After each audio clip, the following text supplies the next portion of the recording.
Sir, ಈ ಜಂತರ್ ಮಂತರ್ ನಡೀತಾ ಇರುವಂತ ನೀಟ್ ಎಕ್ಸಾಮಿನ ವಿಷಯದಲ್ಲಿ ಇವತ್ತು ನಿಮ್ಮ ನಾಯಕರಾಗಿರ್ತಕ್ಕಂಥ ರಾಹುಲ್ ಗಾಂಧಿ ಅವರು ನಿನ್ನೆ ಮತ್ತು ಇವತ್ತು ಕೂಡ ವಿಭಿನ್ನವಾಗಿ ಪ್ರತಿಭಟನೆ ನಡೆಸಿದ್ರು.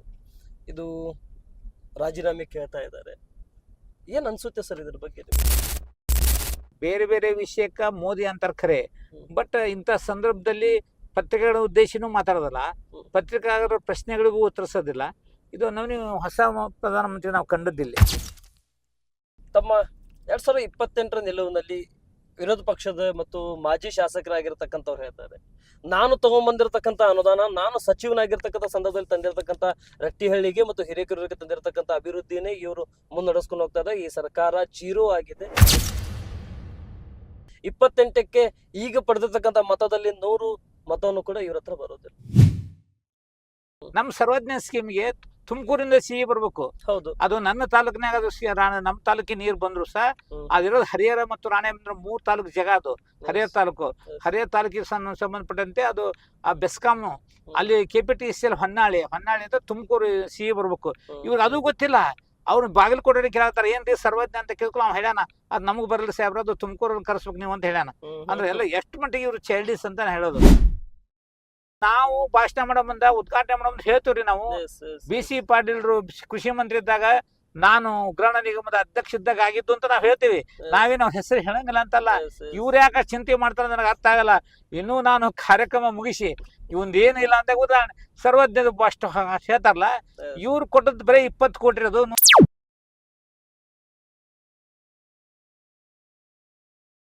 ಹಾಯ್, ಹಲೋ, ನಮಸ್ಕಾರ ವೀಕ್ಷಕರೇ. ಈಗಿಂದು ಕಿತ್ತೂರು ಕರ್ನಾಟಕ ಭಾಗದಲ್ಲಿ ನ್ಯೂಸ್ 43 ಇಂಡಿಯಾ ತಂಡ ಮತ್ತೆ ಇನ್ ಸರ್ವೆದಿಂದ ಭೇಟಿ ಮಾಡಲಾಗಿದೆ. ಭೇಟಿ ಮಾಡಿರ್ತಕ್ಕಂಥ ವಿಶೇಷತೆ, ಭೇಟಿ ಮಾಡಿರ್ತಕ್ಕಂಥ ಮೂಲ ಅಜೆಂಡಾ ಸ್ಥಳೀಯ ಸಂಸ್ಥೆ ಚುನಾವಣೆಗಳನ್ನಾಗಿರ್ಲಿ ಮತ್ತು 2028-29ರ ವಿಧಾನಸಭೆ ಮತ್ತು ಲೋಕಸಭೆ ಚುನಾವಣೆ ಪೂರ್ವಕವಾಗಿ 22 ತಿಂಗಳ ಅವಧಿ ಉಳಿದಿರ್ತಕ್ಕಂಥ DK ಶಿವಕುಮಾರ್ ಅವರ ಆಡಳಿತದಲ್ಲಿ ಹಿಂದೆ ಕೂಡ 3 ವರ್ಷ ಅವಧಿಯಲ್ಲಿ ಸಿದ್ದರಾಮಯ್ಯ ಕ್ಯಾಬಿನೆಟ್ ಮತ್ತು ಸಿದ್ದರಾಮಯ್ಯ ಸಚಿವಾಲಯ ಮತ್ತು ಸಿದ್ದರಾಮಯ್ಯ ಜೊತೆ ಬಲಗೈ ಬಂಟವಾಗಿ ಅನಿಸ್ಕೊಂಡಿರ್ತಕ್ಕಂಥ ಕೆಲವೊಂದಿಷ್ಟು ಕ್ಷೇತ್ರಗಳ ಡೆವಲಪ್ಮೆಂಟ್ ವಿಷಯಗಳಲ್ಲಾಗಿರ್ಲಿ ಮತ್ತು ಈಗ DK ಶಿವಕುಮಾರ್ ಆಡಳಿತದಲ್ಲಿ ಸ್ಥಳೀಯವಾಗಿ ಡೆವಲಪ್ಮೆಂಟ್ ವಿಷಯಗಳ ಬಗ್ಗೆ ಆಗಿರ್ಲಿ, ಮೂಲಭೂತ ಸೌಕರ್ಯಗಳ ಬಗ್ಗೆ ಆಗಿರ್ಲಿ ಮತ್ತು ಅನೇಕ ವಿಚಾರದಲ್ಲಿ ನ್ಯೂಸ್ 43 ಇಂಡಿಯಾ ತಂಡ ಮತ್ತೆ ಇನ್ ಸರ್ವೆದಿಂದ ಗ್ರೌಂಡ್ ರಿಯಾಲಿಟಿ ವರ್ಕಿಗೆ ನಾವು ಹೋಗ್ತಾ ಇದ್ದೀವಿ. ಇವತ್ತು ನಾವು ಭೇಟಿ ಕೊಟ್ಟಿರ್ತಕ್ಕಂಥ ಕ್ಷೇತ್ರ ಕಿತ್ತೂರು ಕರ್ನಾಟಕ ಭಾಗದ ಹಾವೇರಿ ಜಿಲ್ಲೆಯ ಹಿರೇಕೆರೂರು ರಟ್ಟಿಹಳ್ಳಿ ವಿಧಾನಸಭಾ ಕ್ಷೇತ್ರದ ಹಾಲಿ ಶಾಸಕರು ಆಗಿರ್ತಕ್ಕಂಥ ಮತ್ತು ಕ್ಷೇತ್ರದ ಹೃದಯ ಗೆದ್ದಿರ್ತಕ್ಕಂಥವ್ರು, ಕ್ಷೇತ್ರದ ಜನಮನ ಮಾತವಾಗಿರ್ತಕ್ಕಂಥ UB ಬಣಕಾರ್ ಸರ್ ನಮ್ಮ ಜೊತೆ ಇದ್ದಾರೆ. ವೀಕ್ಷಕರೇ, ಇವತ್ತು ಕಾರ್ನಲ್ಲಿ ನಡೀತಾ ಇರುವಂಥ ವಿಶೇಷ ಸಂದರ್ಶನ ಅಂತ ಹೇಳಿದ್ರೆ ಅವ್ರ ಹತ್ರ ಟೈಮ್ ಇಲ್ಲ.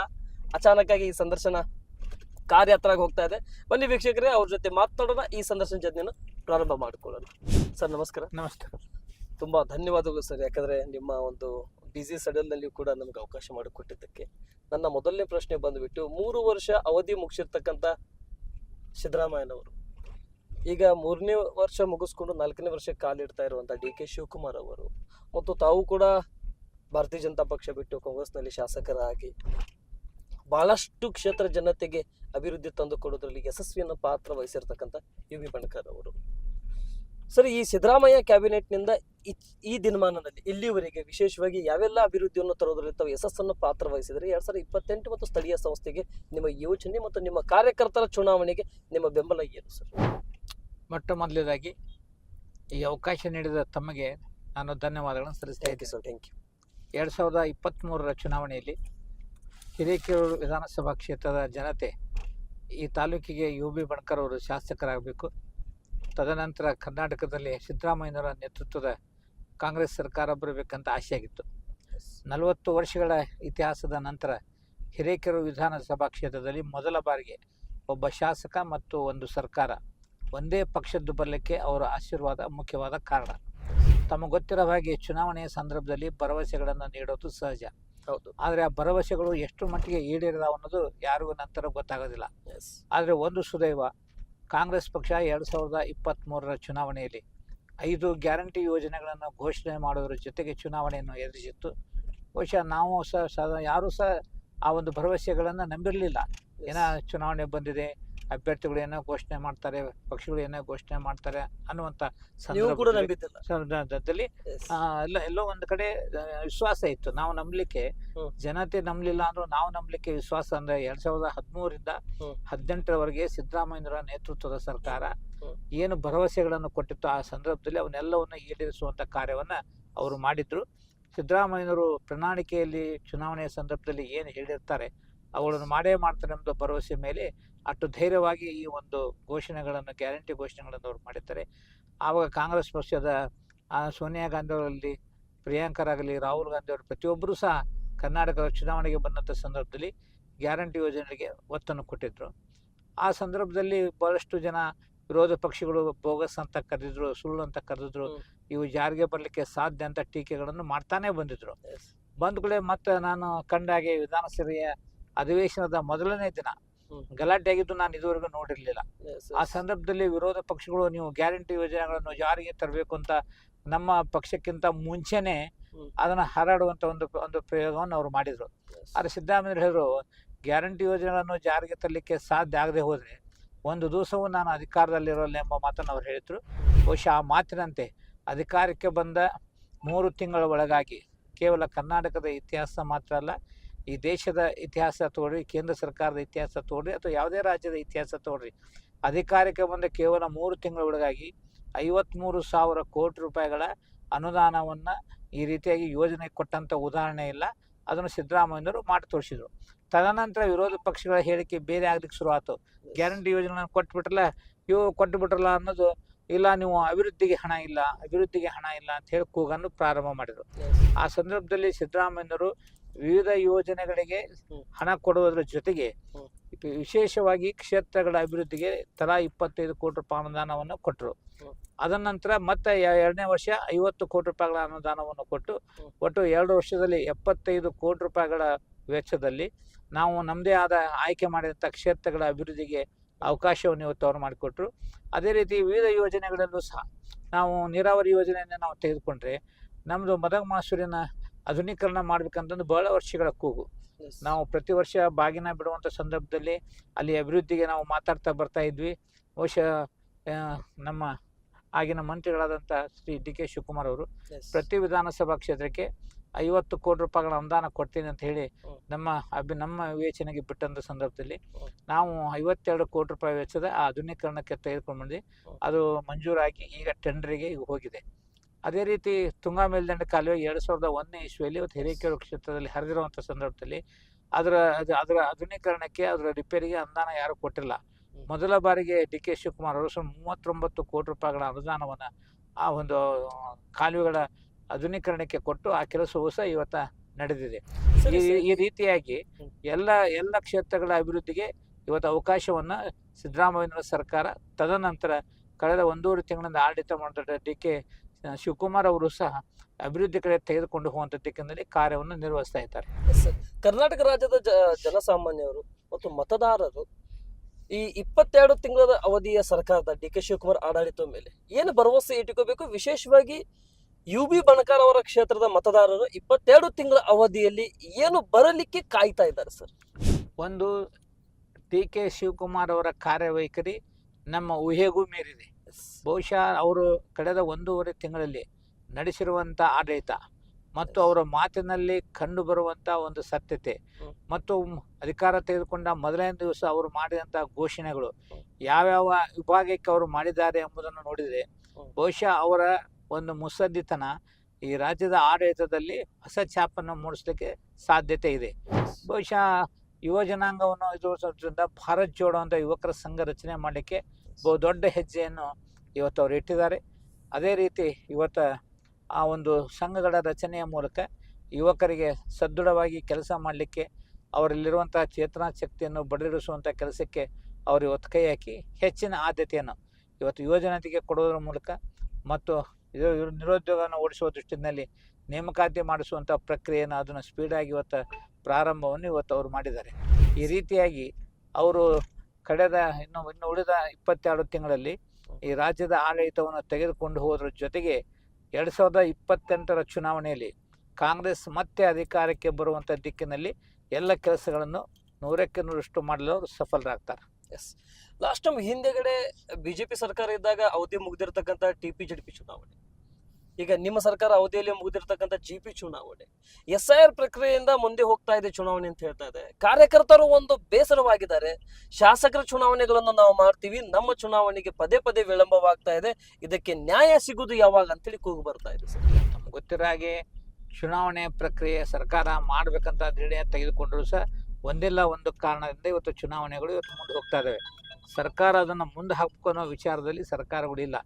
ಈಗ ಉದಾಹರಣೆ ನಮ್ಗೆ ಈಗ ದಿನಾಂಕವನ್ನು ನಿಗದಿ ಮಾಡಿದ್ರು. ತಮ್ಗೆ ಗೊತ್ತಿರೋ ಹಾಗೆ SIR ಅತ್ಯಂತ ಮಹತ್ವದ ಪ್ರಕ್ರಿಯೆ. ಕೇಂದ್ರ ಸರ್ಕಾರ ಅದನ್ನೀಗ ಪ್ರಾರಂಭ ಮಾಡಿದೆ. ಬಹುಶಃ ನಾವು ಅದ್ರ ಕಡೆ ಲಕ್ಷ್ಯ ಕೊಡದೆ ಹೋದ್ರೆ ಲಕ್ಷಾಂತರ ಮತಗಳು ಹಾಗೆ ಉಳಿಯುವಂತ ಸಾಧ್ಯತೆ ಇರೋದ್ರಿಂದ ನಮ್ಮೆಲ್ಲ ರಾಜಕೀಯ ಪಕ್ಷಗಳ ಮೊದಲನೇ ಆದ್ಯತೆ ಮತದಾರ ಪಟ್ಟಿಯಾಗಿ ಸರಿಯಾಗಿ ಮಾಡುವಂತ ಕೆಲಸವನ್ನು ಅವ್ರು ಮಾಡ್ತಾರೆ. ಆ ಸಂದರ್ಭದಲ್ಲಿ ಉದಾಹರಣೆ ಈಗ ಅವರು ಈ SIR ಪ್ರಕ್ರಿಯೆ ಮತ್ತೆ ಆಗಸ್ಟ್ 8ರವರೆಗೆ ಮುಂದುವರಿತು. ಎಲ್ಲ ಪ್ರಕ್ರಿಯೆ ಮೈಲಿಗೆ ಇನ್ನೂ 2-3 ತಿಂಗಳು ಬೇಕಾದಂಥ ಸಂದರ್ಭದಲ್ಲಿ ಅನಿವಾರ್ಯವಾಗಿ ನಾವು ಈ ಚುನಾವಣೆಯನ್ನು ಕೋರ್ಟ್ ಆದೇಶದ ಪ್ರಕಾರ ಆಗಲಿ ಮತ್ತು ಆಡಳಿತದ ವ್ಯವಸ್ಥೆ ಮೂಲಕ ನಾವು ಸಮಯವನ್ನು ಕೇಳಲೇಬೇಕಾಗಿದೆ. ಎಸ್, ಈ UB ಬಣಕಾರ್ ಅವರಿಂದ ಕ್ಷೇತ್ರ ಜನ ಏನ್ ನಿರೀಕ್ಷೆ ಪಡ್ಬೋದು ಇನ್ನು ಉಳಿದಿರ್ತಕ್ಕಂಥ 22 ತಿಂಗಳಲ್ಲಿ?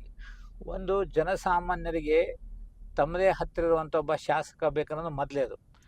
ಅವರು ಬಂದಾಗ ನಮ್ಮ ಶಾಸಕ ಸಿಕ್ಕ ನಮ್ಮ ಸಮಸ್ಯೆಗಳನ್ನು ಹೇಳಿದ್ವಿ ಅನ್ನೋಷ್ಟು ಮಟ್ಟಿಗೆ ಜನರಿಗೆ ಭಾವನೆಗಳು ಹತ್ತಿರ ಆಗಬೇಕು.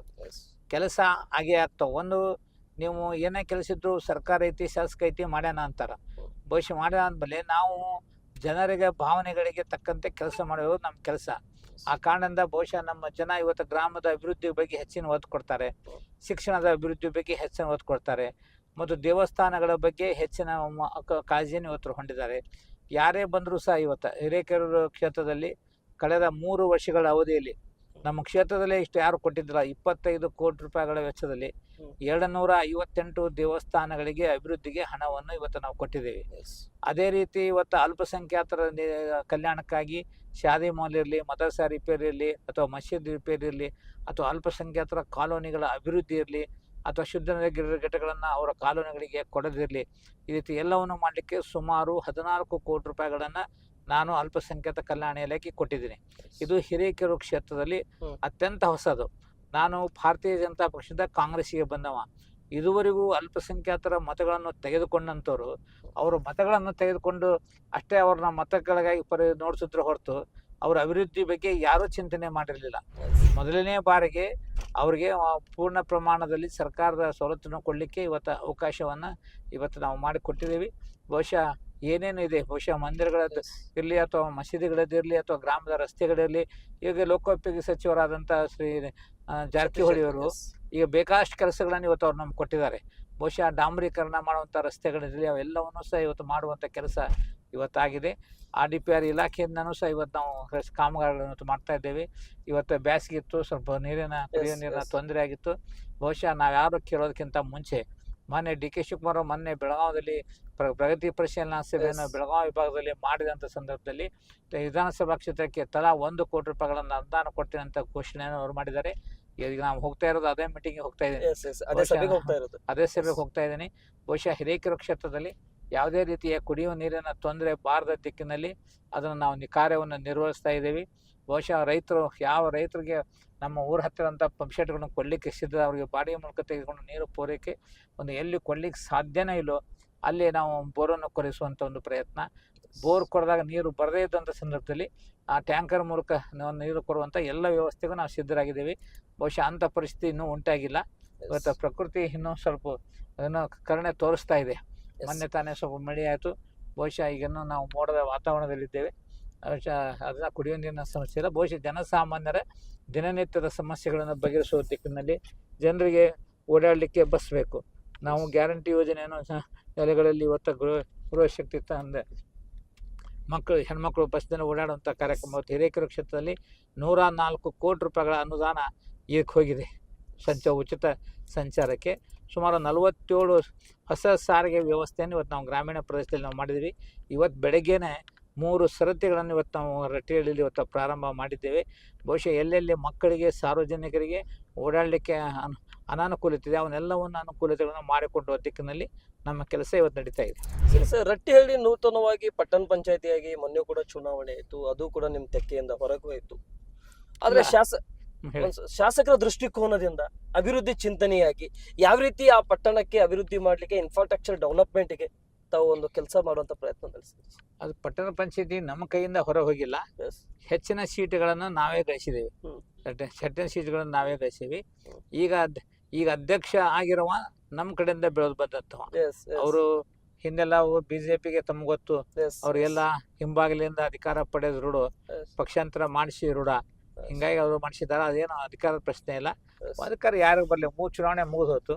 yes. ಪಟ್ಟಣ ಪಂಚಾಯತ್ ಕಳೆದ ಬಾರಿ ಮುಖ್ಯಮಂತ್ರಿಗಳು ನನಗೆ ವಿಶೇಷ ಅನುದಾನ ಕೊಟ್ಟಂತ ಸಂದರ್ಭದಲ್ಲಿ ಹಿರೇಕೆರೂರು ಪಟ್ಟಣ ಪಂಚಾಯತಿ ಮತ್ತು ರಟ್ಟೇಡಿ ಪಟ್ಟಣ ಪಂಚಾಯತಿಗೆ Yes. ಎರಡೂ ಕೂಡಿ 3 ಕೋಟಿ ರೂಪಾಯಿಗಳನ್ನು ಅನುದಾನ ಕೊಡುವಂತ ಒಂದು ಅವಕಾಶ ನನಗೆ ಬಂದಿತ್ತು. ಈಗಲೂ ಸಹ ನಾಳೆ ವಿಶೇಷ ಅನುದಾನ ಬಂದಂತ ಸಂದರ್ಭದಲ್ಲಿ ಬೇಡಿಕೆ ಬಹಳ ಇದೆ ರಟ್ಟೇಡಿ ಪಟ್ಟಣ ಪಂಚಾಯತಿ. ಅದರಿಂದ ಅಲ್ಲಿ ರಸ್ತೆಗಳ ಅಭಿವೃದ್ಧಿಗೆ ಬೇರೆ ಬೇರೆ ಕಾಮಗಾರಿಗಳಿಗೆ ಅದರಲ್ಲೂ ಸಹ ಹಣ ಕೊಡುವಂತ ಒಂದು ಕಾರ್ಯವನ್ನು ನಾವು ಮಾಡ್ತೇವೆ. ಸರಿ ಸರ್, ಈ ಆಶ್ರಯ ಮನೆ ಯೋಜನೆಗಳ ಬಗ್ಗೆ ಈ ಸರ್ಕಾರದಲ್ಲಿ ಹಣ ಇಲ್ಲ ಅಂತೇಳಿ ವಿರೋಧ ಪಕ್ಷದವ್ರು ಮಾತನಾಡ್ತಾ ಇದ್ದಾರೆ. ಜನರಿಂದಾನು ಬೇಡಿಕೆ ತುಂಬಾ ಇದೆ. ಇದರ ಬಗ್ಗೆ ತಮ್ಮ ಒಂದು ವಿಚಾರ ಸರ್. ಮುಂದೆ 28ರ ಚುನಾವಣೆಗೆ ಒಂದು ಬಹು ನಿರೀಕ್ಷಿತವಾಗಿರ್ತಕ್ಕಂಥ ಪಾತ್ರ ಸರ್ ಇದು. ಒಂದು ಯಾವುದೇ ಸರ್ಕಾರ ಇರಲಿ, Yes, sir. ಮನೆಗಳನ್ನು ಕೊಡುವಂತ ಸಂದರ್ಭದಲ್ಲಿ ತಮ್ಮ ಹತ್ರ ಎಷ್ಟು ಅನುದಾನ ಇದೆ ಅಂತ ನೋಡ್ಬೇಕು ಅವರು. ಹ್ಮ್. ಅನುದಾನ ಇಲ್ದೇನೆ ನೀವು ಮನೆಗಳನ್ನು ಘೋಷಣೆ ಮಾಡಿದ್ರೆ ಹ್ಮ್. ಅವ್ರಿಗೆ ವೇಳೆಗೆ ಸರಿಯಾಗಿ ಅನುದಾನ ಆ ಮನೆಗಳು ಕಟ್ಟಲಿಕ್ಕೆ ಬರೋದಿಲ್ಲ. ಅವು ಅನೇಕ ಸಮಸ್ಯೆಗಳಿಗೆ ಕ್ರಿಯೇಟ್ ಆಗ್ತಾವೆ. Yes. ಈಗ ಹಿಂದೆ ನೆರವಳಿಗೆ 5 ಲಕ್ಷ ರೂಪಾಯಿ ಮನೆ ಕೊಟ್ಟಿವಿ ಅಂತ ಹೇಳಿದ್ರು. Yes, ಅದು ಹಣನ ಕೊಡ್ಲಿಲ್ಲ. yes. ಅದು ಭಾರ ಯಾರ ಮೇಲೆ ಬಿತ್ತು? ನಮ್ಮ ಸರ್ಕಾರದ ಮೇಲೆ ಬಿತ್ತು. ಹ್ಮ್. ಮನೆಗಳನ್ನು ಸಿಕ್ಕಾಪಟ್ಟೆ ಮನೆಗಳನ್ನು ಕೊಟ್ಟು ಹೋದ್ರು. ಹ್ಮ್. ಒಂದ್ ವೇಳೆ ಅವರು ಆಯಾ ವರ್ಷ ಮನೆ ಕೊಟ್ಟದ್ದನ್ನ ಆಯಾ ವರ್ಷನೇ ಸಂಪೂರ್ಣವಾಗಿ ಹಣ ಕೊಟ್ಟು ಮುಗಿಸ್ಬಿಟ್ರೆ ಈ ಸಮಸ್ಯೆ ನಮಗೆ ಬರ್ತಾ ಇರಲಿಲ್ಲ. Yes. ಆ ಸಂದರ್ಭದಲ್ಲಿ ಯಾವ ಸರ್ಕಾರ ಮನೆ ಕೊಡ್ತು, ಯಾವ ಸರ್ಕಾರ ಮನೆ ಕೊಡ್ಲಿಲ್ಲ ಅನ್ನೋದು ಹೇಳಕ್ ಸಾಧ್ಯತೆ ಇತ್ತು. Yes. ಈಗ ನೀವು ಬೇಕಾದಷ್ಟು ಮನೆಗಳನ್ನು ಕೊಟ್ಟು ಹಣ ಇಲ್ಲದೆ ಕೊಟ್ಟೋಗಿ ಹಿಂದೆ ನೀವು 1 ಲಕ್ಷ ಮನೆ ಕೊಟ್ಟಿರಿ ಅಂದ್ರೆ ಆ 1 ಲಕ್ಷ ಮನೆಗೆ ನೀವು ಹಣ ಇಟ್ಟು ಹೋಗಿದ್ರೆ ನಮ್ಮ ಪ್ರಶ್ನೆ ಇಲ್ಲ. ನೀವು ಆ ಮನೆಗೆ ಹಣ ಇಲ್ಲಂಗ ನೀವು ಘೋಷಣೆ ಮಾಡಿ ಹೋದ್ರಿ ಅಂದ್ರೆ ಮತ್ತೆ ಮುಂದೆ ಆ ಮನೆಗೆ ಯಾರು ರೊಕ್ಕ ಕೊಡ್ಬೇಕು? ಮತ್ತು ಬರೋ ಸರ್ಕಾರಗಳ ಕೊಡ್ಬೇಕಲ್ಲ. ಈಗ ಎಲ್ಲೋ ಒಂದ್ ಕಡೆ ನೀವು ಹಳೆ ರೊಕ್ಕದ್ದು ನೋಡ್ಕೊಂತ ಕೂತ್ಕೊಂಡ್ರೆ ಫಸ್ಟ್ ಅವ್ರ ಸಮಸ್ಯೆ ಬಗೆಹರಿಸ ನಮ್ಗೆ ಹೊಸ ಮನೆಗಿಂತ ಹೆಚ್ಚಿಗೆ ಈಗಾಗಲೇ ಮನೆ ಕೊಟ್ಕೊಂಡು ಕುಂತಂತವ್ರ ಮನೆ ನಾವು ಹಣ ಕೊಡ್ಬೇಕು. ಬಹಳಷ್ಟು ಜನ ವಿಳಂಬ ಆತು ಅಂತಂದು ಹೇಳಿ ಅವ್ರ ಪಾಪ ಹಣ ಇಲ್ಲದಕ್ಕೆ ಬ್ಲಾಕ್ ಆದವು. ಎಲ್ಲ ಸಮಸ್ಯೆಗಳು ಇವತ್ತು ಈಗ ವಸತಿ ಇಲಾಖೆಯಲ್ಲಿ ಇರುವಂಥ ಸಂದರ್ಭದಲ್ಲಿ ಕೇವಲ ಹಿಂದಿನ ಸರ್ಕಾರ ಈ ಸರ್ಕಾರ ಅಂತ ಅಲ್ಲ, ಯಾವುದೇ ಸರ್ಕಾರಗಳು ಮನೆಗಳನ್ನು ಕೊಡಲಿ, ಆ ಮನೆಗಳಿಗೆ ತಕ್ಕಂತೆ ಹಣವನ್ನು ಅದೇ ವರ್ಷ ಕೊಡುವಂಥ ಒಂದು ಪದ್ಧತಿ ಬಂದರೆ ಬಹುಶಃ ಈ ಸಮಸ್ಯೆ ಉಳಿಯೋದಿಲ್ಲ. ಸರಿ ಸರ್, ನಿಮ್ಮ ಪ್ರಕಾರ ಸರ್ಕಾರ ಏನು ಮಾಡಬೇಕು ಸರ್? ಸರ್ಕಾರ ಜನಪರವಾಗಿರ್ಬೇಕು, ಜನರ ಸಮಸ್ಯೆಗಳನ್ನು ಬಗೆಹರಿಸುವಂಥ ಕೆಲಸ ಮಾಡಬೇಕು. ಆಗಿಂದಾಗೆ ಏನೇನು ಸಮಸ್ಯೆ ಬರುತ್ತೆ ಆ ಸಮಸ್ಯೆಗಳನ್ನು ಈಡೇರಿಸುವಂಥ ಕೆಲಸಗಳನ್ನು ಇವತ್ತು ಸರ್ಕಾರ ಮಾಡಬೇಕು. ಆ ಕಾರಣಕ್ಕಾಗಿ ಇವತ್ತು ಡಿ.ಕೆ. ಶಿವಕುಮಾರ್ ಸರ್ಕಾರ ಅತ್ಯಂತ ಸಕ್ರಿಯವಾಗಿ ಇವತ್ತು ಉಸ್ತುವಾರಿ ಸಚಿವರನ್ನು ನೇಮಿಸಿ ಮತ್ತು ಎಲ್ಲ ರಾಜ್ಯ ಮಟ್ಟದ ಅಧಿಕಾರಿಗಳಿಗೆ ತಲಾ ಒಂದು ಜಿಲ್ಲೆಯನ್ನು ಇವತ್ತು ಅವ್ರಿಗೆ ಕೊಟ್ಟು ನೀವು ಆಡಳಿತದಲ್ಲಿ ಚಾಕಚಕ್ಯತೆಯನ್ನು ತರಿ ಅನ್ನೋ ಒಂದು ಹೇಳಿ ಈಗ ಕಳಿಸಿದೆ. ಆ ರೀತಿ ಕೆಲಸ ನಿರ್ವಹಿಸ್ತಾ ಇದೆ. ಓಕೆ ಸರ್, ಈ ಜಂತರ್ ಮಂತರ್ ನಡೀತಾ ಇರುವಂತ ನೀಟ್ ಎಕ್ಸಾಮಿನ ವಿಷಯದಲ್ಲಿ ಇವತ್ತು ನಿಮ್ಮ ನಾಯಕರಾಗಿರ್ತಕ್ಕಂಥ ರಾಹುಲ್ ಗಾಂಧಿ ಅವರು ನಿನ್ನೆ ಮತ್ತು ಇವತ್ತು ಕೂಡ ವಿಭಿನ್ನವಾಗಿ ಪ್ರತಿಭಟನೆ ನಡೆಸಿದ್ರು. ಇದು ರಾಜೀನಾಮೆ ಕೇಳ್ತಾ ಇದ್ದಾರೆ. ಏನ್ ಅನ್ಸುತ್ತೆ ಸರ್ ಇದ್ರ ಬಗ್ಗೆ? ನೋಡಿ, ಒಂದು ಇಡೀ ದೇಶ ಗಂಭೀರವಾಗಿ ತೆಗೆದುಕೊಂಡಂಥ ಸಂದರ್ಭದಲ್ಲಿ ಸರ್ಕಾರ ಕ್ರಮ ತೆಗೆದುಕೊಳ್ಳಲೇಬೇಕು. ಈಗ ಇಡೀ ದೇಶ ಯಾವುದೇ ಪಕ್ಷ ಪಂಗಡ ಇಲ್ಲದಂತೆ ಇವತ್ತು ಧರ್ಮೇಂದ್ರ ಪ್ರಧಾನ್ ಅವರು ಈ ಒಂದು ಸಚಿವರಾಗಿದ್ದಕ್ಕೆ ರಾಜೀನಾಮೆ ಕೊಡಬೇಕಂತ ಡಿಮ್ಯಾಂಡ್ ಮಾಡ್ತಾ ಇದ್ದಾರೆ. ಬಟ್ ಯಾಕೆ ಮೋದಿಯವರು ಅದನ್ನ ಇಸ್ಕೊಂಡು ಕುತ್ಕೊಂಡಾರೋ ಅರ್ಥ ಆಗ್ತಾ ಇಲ್ಲ. ಯಾವ ಬ್ಲ್ಯಾಕ್ ಮೇಲ್ ಐತಿ ಅಥವಾ ಅವ್ರು ಬಿಡೋದ್ರಿಂದ ಏನಾದರೂ ಅವ್ರಿಗೆ ತೊಂದರೆ ಐತೋ ಏನೋ. ಬೇರೆ ಯಾವುದೇ ಸರ್ಕಾರ ಇದ್ರೂ ಕೊಟ್ಟು ಹಳೆ ಮಾತಾಕತ್ತದು. ಬಟ್ ಸರ್ಕಾರ ಇದ್ರೆ ಏನ್ ಮಾಡ್ತಿದ್ರಿ? ಏನಿದೆ ಈ ತಪ್ಪಾಗಿದ್ದನ್ನು ನಾವು ಕ್ರಮ ತಗೊಂತಿದ್ವು. ಬಟ್ ಇವ್ರು ಕ್ರಮನ ತೊಗೊಳಂಗಿಲ್ಲ, ಮಾತಾಡೋದಿಲ್ಲ. ಕೇವಲ ಇವತ್ತಿನ ಇಶ್ಯೂ ಅಂತ ಅಲ್ರಿ, ಅವರು ಬೇರೆ ಬೇರೆ ವಿಷಯಕ್ಕೆ ಮೋದಿ ಅಂತಾರೆ ಖರೆ. ಬಟ್ ಇಂಥ ಸಂದರ್ಭದಲ್ಲಿ ಪತ್ರಿಕೆಗಳ ಉದ್ದೇಶನೂ ಮಾತಾಡೋದಿಲ್ಲ, ಪತ್ರಿಕಾರರ ಪ್ರಶ್ನೆಗಳಿಗೂ ಉತ್ತರಿಸೋದಿಲ್ಲ. ಇದು ನೀವು ಹೊಸ ಪ್ರಧಾನಮಂತ್ರಿ ನಾವು ಕಂಡದ್ದಿಲ್ಲ. ಇರಬೇಕು, ತಮ್ದೇನಾದ್ರೂ ಸ್ಟ್ಯಾಂಡ್ ಇದ್ರೆ ಹೇಳಲ್ಲ ಆತು. ಇವತ್ತು ಧರ್ಮೇಂದ್ರ ಪ್ರಧಾನ್ ಯಾಕೆ ರಾಜೀನಾಮೆ ಕೊಡಬಾರ್ದು ಅಂತ ಹೇಳ್ಬೇಕಲ್ಲ. ಅದು ಇಷ್ಟು ದೊಡ್ಡ ಪ್ರಮಾಣದಲ್ಲಿ ಯುವ ಜನಾಂಗ ಎದ್ದಂಥ ಸಂದರ್ಭದಲ್ಲಿ ಏನೋ ವಿರೋಧ ಪಕ್ಷಗಳು ಕೇಳ್ಯಾರ ಅಂದ್ರೆ ಆ ಮಾತು ಬೇರೆ. ಇಡೀ ದೇಶನ ಎದ್ದು ನಿಂತಲ್ಲ ಈಗ. ಅದು ಇವತ್ತಿಗೂ ಅವ್ರು ಏನು ಹೇಳ್ತಾನೆ ಇಲ್ಲ, ಏನು ಇವತ್ತಿಗೂ ಅದ್ರ ಬಗ್ಗೆ ಚಕಾರ ಶಬ್ದ ಎತ್ತಾ ಇಲ್ಲ. ಸರಿ ಸರ್, ತಮ್ಮ 2028ರ ನಿಲುವಿನಲ್ಲಿ ವಿರೋಧ ಪಕ್ಷದ ಮತ್ತು ಮಾಜಿ ಶಾಸಕರಾಗಿರ್ತಕ್ಕಂಥವ್ರು ಹೇಳ್ತಾರೆ, ನಾನು ತಗೊಂಡ್ಬಂದಿರತಕ್ಕಂಥ ಅನುದಾನ, ನಾನು ಸಚಿವನಾಗಿರ್ತಕ್ಕಂಥ ಸಂದರ್ಭದಲ್ಲಿ ತಂದಿರತಕ್ಕಂಥ ರಟ್ಟಿಹಳ್ಳಿಗೆ ಮತ್ತು ಹಿರೇಕೆರೂರಿಗೆ ತಂದಿರತಕ್ಕಂಥ ಅಭಿವೃದ್ಧಿನೇ ಇವರು ಮುನ್ನಡೆಸ್ಕೊಂಡು ಹೋಗ್ತಾ ಇದೆ. ಈ ಸರ್ಕಾರ ಜೀರೋ ಆಗಿದೆ. 28ಕ್ಕೆ ಈಗ ಪಡೆದಿರ್ತಕ್ಕಂಥ ಮತದಲ್ಲಿ 100 ಮತವನ್ನು ಕೂಡ ಇವ್ರ ಹತ್ರ ಬರೋದಿಲ್ಲ. ಈಗ ಪಡೆದಕ್ಕಿಂತ ಮತ 100ಕ್ಕೂ ಬರಲ್ಲ ಅಂದ್ರೆ ಅವ್ರು ನಾನಾ ಮತ್ ಗೆದ್ದೆ ಅಂತ ಹೇಳ್ದಂಗೆ ಆಗತ್ತವ್ರು. ಇವ್ರು ಓಟ ಬಿಡಲ್ಲ ಅಂತ ಬೇಕಾರೆ ಹೇಳಿ. ಒಂದು ಇದು 3 ವರ್ಷದಿಂದ ಇದಕ್ಕೆ ಸ್ಲೋಗಾನ್ ಅವ್ರದ್ದು. ನನಗೂ ಕೇಳಿ ಕೇಳಿ ಕೇಳಿ ಸಾಕಾಗೈತಿ. ಪಟ್ಟಣ ಪಂಚಾಯತಿ ಚುನಾವಣೆಯಿಂದ ರಿಟೈರ್ಡ್ ಆಗೋ ಅದ ಸ್ಲೋಗನ್. ಆಮೇಲೆ 2023 ಚುನಾವಣೆಗೂ ಪೂರ್ತಿ ಅದ ಒಂದು ಡ್ರೋಣ ಮಾಡಿಸಿದ್ರು. ಆಮೇಲೆ ದೊಡ್ಡ ಬುಕ್ಲೆಟ್ ಮಾಡಿಸಿದ್ರು. ಎಲ್ಲಾ ತಾಲೂಕು ತುಂಬಾ ಹೇಳಿಕೆಂತ ಹೋದ್ರು. ಜನ ಅಧಿಕಾರದ ವಿರುದ್ಧ 15,000 ಮತಗಳ ವಿರುದ್ಧ ಅವ್ರನ್ನ ಸೋಲಿಸುವಂತ ಪ್ರಶ್ನೆ ಬಂತು. ಅವ್ರು ಒಂದು ಲಿಸ್ಟ್ ಕೊಡ್ಲಿ. ಅವರು ಎಷ್ಟು ಸಲ ಅಂತ ಹೇಳ್ತಾರ, ಇವ್ರು ಕತ್ರಿ ಮಾಡ್ತಾರ, ಕತ್ರಿ ಇಟ್ಟು ಇವತ್ತು ಮಾಡಿದೆ. ಇವತ್ತು ಅದನ್ನ ಪ್ರಶ್ನೆ ಹೇಳಿದೆ, ಹೌದಪ್ಪ ನನಗೆ ಇವತ್ತು ನಾ ಮಾಡಕತ್ತಿಲ್ಲ, ನಮ್ಮ ಗೃಹಲಕ್ಷ್ಮಿಯವ್ರು ಮಾಡಕತ್ತಾರ ಕತ್ರಿ ಕಟ್, ಮತ್ತೆ ಇದನ್ನು ಕತ್ರಿ ಕಟ್ ಅಂತ ಮತ್ತೆ ಇದು ಮಾಡ್ಬೇಕು ಬೇಡ, ನೀವು ಹೇಳ್ರಿ ನೀವು ಅಂತಂತ ಹೇಳಿದಾರೆ. ಏನಂಗ ನಾವು ಅಭಿವೃದ್ಧಿ ಕೆಲಸ ನಾವು ಮಾಡಬಾರ್ದು. ಏನ್ ಕತ್ರಿ ಆತು, ಇವ ಯಾವ ಕೆಲಸ ಅವ ಮಾಡಿದ್ದು ಅಂತ ಹೇಳ್ತಾನ್ರಿ.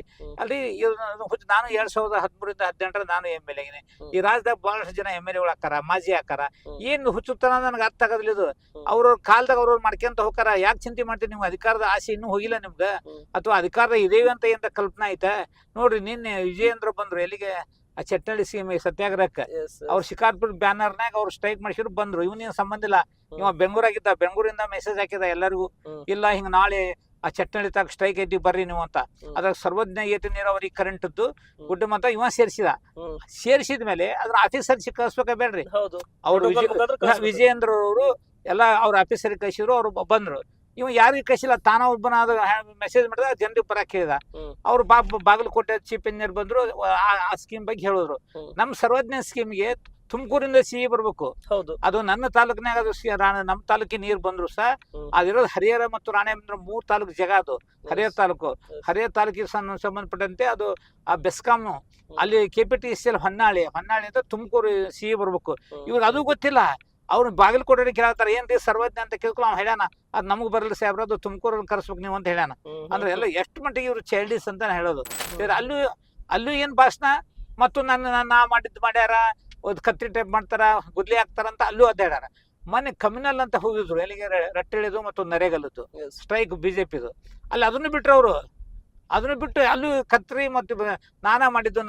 ಈ ಉದಾಹರಣೆ ಇದು ಕಾಣ್ತದೆ ನಿಮ್ಗೆ. ಮಕ್ಕಳಿಗೆ ಹೋಗ್ ದಾರ್ಯಾಗ ಕೃಷಿ ಶೀತಲಿ ಕೇಂದ್ರ ಇವ್ರು ಮಂತ್ರಿ ಇದ್ದಾಗ ಮುಂಚೆ 9 ಟಾರ್ಗೆಟ್ ಫಿಕ್ಸ್ ಮಾಡಿದ್ರು, ಅಮೌಂಟ್ ಮತ್ತು ಟಾರ್ಗೆಟ್. ಇವ್ರೇ ಮಾಡ್ಬಿಟ್ರು, ಶಿವರಾಮ್ ಹೆಬ್ಬಾರ್ ಒಂದ್ ಕೇಳಿದ್ರು, ಬೊಮ್ಮಾಯಿ ಒಂದ್ ಕೇಳಿದ ಅಂತ ಹೇಳಿ 9 ಇದ್ದದ್ದು 13 ಮಾಡಿದ್ರು. ಆದ್ರೆ ಅಮೌಂಟ್ ಅಷ್ಟೇ ಇತ್ತದು. ಆ 9ಕ್ಕೆ ಆಗಂತ ರೊಕ್ಕನ 13 ಕೊಡದ್ ಹಾಕಿದ್ರು.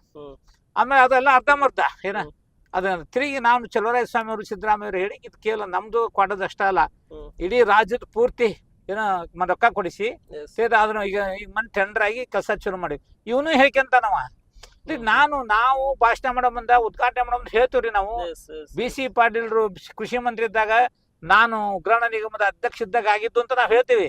ನಾವೇನು ಅವ್ರ ಹೆಸರು ಹೇಳಂಗಿಲ್ಲ ಅಂತಲ್ಲ. ಇವ್ರ ಯಾಕೆ ಚಿಂತೆ ಮಾಡ್ತಾರ ನನಗೆ ಅರ್ಥ ಆಗಲ್ಲ. ಇನ್ನೂ ನಾನು ಕಾರ್ಯಕ್ರಮ ಮುಗಿಸಿ ಇವಂದೇನು ಇಲ್ಲ ಅಂತ ಉದಾಹರಣೆ ಸರ್ವಜ್ಞದ ಅಷ್ಟು ಹೇಳ್ತಾರಲ್ಲ, ಇವ್ರು ಕೊಟ್ಟದ್ ಬರೀ 20 ಕೋಟಿ ಇರೋದು, 186 ಕೋಟಿ ರೂಪಾಯಿ ಪ್ರಾಜೆಕ್ಟ್ ಅದು. ಇವ್ರು 20 ಕೋಟಿಗೆ ಪ್ರಾಜೆಕ್ಟ್ ಮುಗಿತತ ಅದು. ನಾವ್ ಮನ್ ಕೊಡಿಸಿದ್ದು 80 ಕೋಟಿ, 100 ಕೋಟಿ ಆಗೈತಿ ಅವ್ರಿಗೆ. ಇನ್ನು ಉಳ್ಕಿದ್ ಬಿಲ್ ಕೊಡಿಸ್ಬೇಕೀಗ. ಅಲ್ರಿ ಏನ್ ಇವ್ರು ಹೇಳೋದ ಅರ್ಥ ಆಗಲ್ಲ. ನಾ ಮಾಡಿದ್ದು ಅಂದ್ರೆ ಈಗ ಎಲ್ಲರೂ ಮಾಡಿರ್ತಾರೆ, ಯಾರು ಮಾಡಿಲ್ಲ ಅಂತ ಅಲ್ಲ. ಅಲ್ಲಿ ಮತ್ ಬಿಡ್ಬೇಕು ನಾವು. ಮರ್ತು ಏನಾದ್ರು ತೊಂದ್ರೆ ಆಗಿದ್ರಷ್ಟೇ ಇವ್ರ ನಜರಿಗೆ ತರಬೇಕು. ಅದೇನು ಇಲ್ಲೇ ಇಲ್ಲ. ಅರ್ಥ ಏನದು? ಎಲ್ಲದಕ್ಕೂ ಬರೀ ಅದನ್ನ ಹೇಳೋದು. ನಾವಂತ ಅವ್ರು ಸುದ್ದಿ ಹೋಗೋದಲ್ರಿ. ಬಟ್ ಅವ್ನ್ ಏನೈತೆ ನಾವು ಕನಸ್ನಾಗ ಕಾಣ್ತೇವೆ. ಸರಿ, ನಾನು ಸಮಯದ ವಿಚಾರ ಮಾಡೋ ಕೊನೆಂತಕ್ಕೆ ಬರ್ತಾ ಇದ್ದೇನೆ. ಈ ರಟ್ಟಿಹಳ್ಳಿಯಲ್ಲಿ ಜನರ ಒಂದು ಅತಿ ಹೆಚ್ಚು 2 ಬೇಡಿಕೆಗಳನ್ನು ನಮ್ಮ ಎದುರಿಗೆ ಬಂದು, ಒಂದು ಬಸ್ ನಿಲ್ದಾಣ, ಎರಡನೇದು ಗ್ರಾಮ ಪಂಚಾಯತಿಯಿಂದ ಪಟ್ಟಣ ಪಂಚಾಯತಿ ಮೇಲ್ದರ್ಜೆಗೆ ಬಂದಿರತಕ್ಕಂಥದ್ದು, ಅದರ ಒಂದು ಕಟ್ಟಡದ ಬಗ್ಗೆ. ಪಟ್ಟಣ ಪಂಚಾಯತಿ ಕಟ್ಟಡ ಈಗಾಗಲೇ ಪ್ರಾರಂಭ ಆಗಿದೆ. ಅದು ಸ್ವಲ್ಪ ಬಿಲ್ ಪ್ರಾಬ್ಲಮ್ ಇತ್ತು. ಬಿಲ್ ತಿಂಗಳ ಅವ್ರಿಗೂ ಬಸ್ಸಿಗೆ ಅದು ಆದಷ್ಟು ಬೇಗನೆ ಅದು ಉದ್ಘಾಟನೆ ಆಗ್ತೈತಿ. ಪ್ರಜಾಸೌಧನೂ ಮಂಜೂರಾಗಿ ಅದು ಈಗ ಜಗ ರೆಡಿ ಆಗಿದೆ. ಅವು ಸಾಗವಾನಿ ಗಿಡಗಳನ್ನ ಕಟಾವಿಗೆ ಟೈಮ್ ತೊಗೊಂಡ್ರು. ಇವತ್ತಿನ ಕಟಾವು ಮಾಡಿ ಆ ಕೆಲಸನ ಈಗ ಪ್ರಗತಿ ಸಾಗ್ತೈತಿ. ಬಸ್ ಸ್ಟ್ಯಾಂಡಿಗೆ ನಾವು ಕೇಳಿದೇವಿ, ಹಿರೇಕೆರೂರು ಘಟಕ ಈಗಾಗಲೇ ಬಹಳಷ್ಟು ಒತ್ತಡದ ಮೇಲೆ ಐತಿ. ಆದ್ರಿಂದ ಅಲ್ಲಿ ಒಂದು 5 ಎಕರೆಗೆ ಹಿರೇಕೆರೂರು ತೊಗೊಳಾಗುತ್ತೆ ಒಂದು ಡಿಪೋ ಮತ್ತು ಘಟಕ ಬೇರೆ ಮಾಡ್ಲಿಕ್ಕೆ. ಸೈಮಲ್ಟೇನಿಯಸ್ಲಿ ಕೆಲವು ಶೆಡುಗಳನ್ನ ರಟ್ಟೆ ಕೊಡ್ಬೇಕು ಅಂತ ಹೇಳಿ ಹ್ಮ್. ಜಾಗೆ ಪ್ರಯತ್ನ ಮಾಡ್ತೇವೆ. ತಮ್ಗೆ ಗೊತ್ತಿರೋ ಹಾಗೆ Yes. ಇವತ್ತು ಜಾಗೆ ಪಡ್ಕೊಳ್ಳೋಂಥ ದೊಡ್ಡ ಕಷ್ಟ ಇನ್ನೊಂದಿಲ್ಲ. ಹೌದು ಹೌದು ಹೌದು. ಈಗ ನೀವು ಕೇಳ್ತೀರಿ, ನಾ ಅದ 5 ಎಕರೆ ಯಾರ ತೊಗೊಳಕ್ ಹೊಂಟೆ ಅಂದ್ರೆ ಎಲ್ಲರೂ ಅವ್ರ ಪರ ಬರ್ತಾರ, ಬಡವನ್ ತಗೋಬೇಡ್ರಿ, ಹೌದು. ಅವ್ರದ್ದು ತಗೋಬೇಡ್ರಿ, ನಾವು ಬರ್ತೀವಿ. ಇವ್ರು ತಗೋಬೇಡ್ರಿ ಅಂತ ಚಪ್ಪಾಳಿ ಹೊಡೆದಂಗಿದೆ. ಅವ್ರಿಗೂ ಚಪ್ಪಾಳಿ ಹೊಡೆದು Yes, ನಮಗೂ yes, ಚಪ್ಪಾಳಿ yes, ಹೊಡೆದು. yes, ಬಟ್ ಅಭಿವೃದ್ಧಿ ದಿಕ್ಕಿನಲ್ಲಿ ಈಗ ತಮ್ಗೆ ಗೊತ್ತಿರಂಗ ಎಲ್ಲಾ Yes. ಊರುಗಳು ಬೆಳೆದಾವ. yes, ಎಲ್ಲಾ ಹಳ್ಳಿಗಳಲ್ಲೂ ಸಹ ಊರ್ ಹೊರಗಿನ ಜಮೀನುಗಳು ಕೋಟಿ ಗಂಟ್ಲೆ ಆಗ್ಯಾವ ಈಗ. yes, ಆಯ್ತಾ? yes, ಇಲ್ಲೇ ನೀವು ವಿಚಾರ ಮಾಡ್ರಿ, ಯಾರ್ಯಾರು ಎಷ್ಟು ಒಂದೊಂದು ಕೋಟಿ ಕೊಟ್ಟು ಜಮೀನ್ ತಗೊಂಡ್ರ ಆಮೇಲೆ ಎನ್ಕ್ವೈರಿ ಮಾಡಿ ನಾ ಹೆಸರು ಹೇಳದಲ್ಲ, yes, yes, ಅವರೆಲ್ಲ ಕೋಟಿ ಗಂಟೆ ತಗೊಂಡು ಎಲ್ಲ ಇವ್ರು ಸ್ವಂತ ಇದು ಏನೇ ಮಾಡಿಸಿ ಮಾರ್ಕೊಂತಾರ. ಬಟ್ ಪಾಪ ಬಡವ್ರದ್ದು ಎಲ್ಲೇ ನಾವು ಕಸ್ಕೊಳಕಾಕತಿ. yes, ಆದ್ರೆ ಸರ್ಕಾರಿ ಜಾಗ ಹುಡ್ಬೇಕು. ಅಲ್ಲ 5 ಎಕರೆ ಮಳಿಗೆ ಒಳಗೆ ಅದು ಬಡವ್ರಿ ಅಂತ ಈಗ ನಿವೇಶನಕ್ಕೆ ತೊಗೊಳಕತ್ತೀವಿ. yes, ಬಟ್ ಈಗ ಸದ್ಯ ಯಾವುದೇ ತೊಂದ್ರೆ ಇಲ್ಲ, ಏನು ಮಾಡಿಸ್ಬಾರ್ದಂತಲ್ಲ, yes. ಮಾಡ್ಸಕ್ಕೆ ನಮ್ಮ ಪ್ರಯತ್ನ ನಾವು ಮಾಡೇ ಮಾಡ್ತೀವಿ. ಬಟ್ ಈಗ ಹಿರಿಯ ಶೆಡ್ಯೂಲ್ಗಳನ್ನು ರಟ್ಟೆಗಳಿಗೆ ಕೊಟ್ಟು ಡಿಪೋದಿಂದ ಏನೋ ತೊಂದರೆ ಆಗೈತೆ ಅನ್ನೋ ವಾತಾವರಣ ಅಂತೂ ಇಲ್ಲ. Yes, yes, but yes. ಮಾಡ್ತೀವಿ, ಜಾಗ ಅವೈಲೇಬಲ್ ಆದ ಕೂಡ ನಾವು ಮಾಡಿಸ್ತೀವಿ. Thank you sir. ಕೊನೆ ಪ್ರಶ್ನೆ, ಎರಡು ಪಟ್ಟಣ ವ್ಯಾಪ್ತಿಯಲ್ಲಿ ಈ ಬೀದಿ ಬದಿ ವ್ಯಾಪಾರಸ್ಥರಿಗೆ ಮಿನಿ ಟ್ರಾಫಿಕ್ ವಿಷಯಗಳ ಬಗ್ಗೆ, ಅತಿ ಹೆಚ್ಚು ಟ್ರಾಫಿಕ್ ಅಲ್ಲ, ಮಿನಿ ಟ್ರಾಫಿಕ್ ಮಾರ್ಕೆಟ್ ಸಂದರ್ಭದಲ್ಲಿ ಅದಕ್ಕೆ ಏನಾದರೂ ಒಂದು ಪ್ರಯತ್ನ ಸರ್? ಇಲ್ಲ, ಏನಾಗುತ್ತೆ ಅಂದ್ರೆ ಇವು ಪ್ರಾಕ್ಟಿಕಲ್ ಸಮಸ್ಯೆಗಳು. ಹ್ಮ್. ಏನಕ್ಕಂದ್ರೆ ಬಡವರು ಬದುಕಬೇಕು. Yes, sir. ಈಗ ಬಡವರು ಬದುಕಬೇಕನ್ನೋ ಸಂದರ್ಭದಲ್ಲಿ Yes, sir. Yes. ಯಾವ ರೀತಿಯಾಗಿ ಅವ್ರಿಗೆ ಅನುಕೂಲ ಕಳಿಸ್ಬೇಕು. ಈಗ ಒಂದ್ ವೇಳೆ ನಾವು ಅವ್ರನ್ನ ಬಿಡಿಸಿದ್ವಿ ಅಂತ ಕಡ್ರಿ, ಹ್ಮ್. ಎಲ್ಲಿ ಕಳಿಸ್ತೇವೆ? ಅವ್ರಿಗೆ ಒಂದು ಆಲ್ಟರ್ನೇಟಿವ್ ನಾವು ಕೊಡ್ಬೇಕಾ? Yes, yes, ಇಲ್ಲಾಂದ್ರೆ ಈಗ ನಮ್ಮ ನೋಡೋರಿಗೆಲ್ಲ ಎಷ್ಟು ಖುಷಿ ಅನಿಸ್ತತಿ, ಅವ್ನು ತೆಗಿಸಿದ್ವಿ ಅಂತ ಅಷ್ಟ ಅನಿಸ್ತತಿ. yes, ಬಟ್ ಆಲ್ಟರ್ನೇಟಿವ್ ಅವ್ರು ಹೆಂಗ್ ಬದುಕಬೇಕು ಅನ್ನೋದು ನಾವು ನೋಡ್ಬೇಕಲ್ಲ. yes, ಆಮೇಲೆ ಈಗ ಅದರಿಂದ ಸಾರ್ವಜನಿಕರು ಇವತ್ತಿನವರೆಗೂ, ಯಾಕಂದ್ರೆ ಎಲ್ಲರೂ ಅಣ್ಣ ತಮ್ಮಂದಿರ. ಈಗ ನೀವು ನೋಡ್ಕೊಂತ ಹೋದ್ರಿ ಅಂದ್ರೆ yes, yes. ಎಲ್ಲರೂ ಅವ್ರು ಯಾರು ಜನ ಏನೇ ವಿರೋಧ ಮಾಡ್ತಾ ಇಲ್ಲ ಯಾರಿಗೂ. ತೆಗಸ್ರಿ ಅಂತ ಒಬ್ರು ಬಂದ್ ಹೇಳ್ತಾರ, ಹೇಳೋದಿಲ್ಲ. ಇಲ್ಲ, ಇಲ್ಲ. ಯಾಕಂದ್ರೆ ಅದು ಅಗಲೀಕರಣ ಆಗ್ಬೇಕಂತ ಈಗ- ಇಲ್ಲ, ಅಗಲೀಕರಣ ಆಗ್ಬೇಕಂದ್ರು ಸಹ ಈಗ ಅವ್ರನ್ನ ತೆಗದ ಮಾಡ್ಬೇಕಲ್ಲ. Yes, ಅವ್ರನ್ನ ತೆಗಿಯೋ ಪ್ರಶ್ನೆ ಇಲ್ಲ. ಬೈ ಚಾನ್ಸ್ ಅವ್ರಿಗೆ ನಾವು ಆಲ್ಟರ್ನೇಟಿವ್ ವ್ಯವಸ್ಥೆ ಮಾಡಿ ಅವ್ರಿಗೆ ನಾವು ಅನುಕೂಲತೆ ಮಾಡಿಕೊಟ್ರೆ ಅಷ್ಟ ಸಾಧ್ಯತೆ ಐತಿ. yes, ಇಲ್ಲಾಂದ್ರೆ ತೆಗಿಬೇಕು ಅನ್ನೋದು ಬಹಳ ಸುಲಭ, ತೆಗ್ಸೋದು ಸುಲಭ. ಬಟ್ ಅವ್ರು ಬದುಕು ನೋಡೋರು ಯಾರು? yes, ಅವ್ರಿಗೇನಾದ್ರು ನಾವು ಬೇರೆ ಜವಾಬ್ದಾರಿ ಅಥವಾ ಕೊಟ್ಟು ಬೇರೆ ಅನುಕೂಲತೆ ಮಾಡಿಕೊಟ್ಟಷ್ಟ ಸಾಧ್ಯತೆ ಐತಿ. yes, okay. Thank you sir. ತುಂಬಾ ಧನ್ಯವಾದಗಳು. ನಿಮ್ಮ ಬಿಸಿ ಕೂಡ ಅವಕಾಶ ಮಾಡಿಕೊಟ್ಟಿದ್ದಕ್ಕೆ. ನಮಸ್ತೆ. Okay. Yes.